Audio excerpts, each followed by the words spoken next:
Friends చూడండి, ఇలా ఎడమకాల మీద కుడికాలు పెట్టి మళ్ళీ కుడికాల మీద ఎడమకాలు ఇలా లేపుతూ ఇలా పెట్టాలి.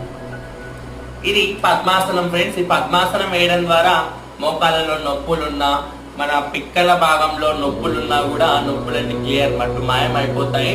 చేతులు కూడా ఎప్పుడు ఏ ఆసనంలోనైనా చేతులు చిన్ముద్ర స్థితిలో ఉంటే ఇంకా చాలా మంచిది.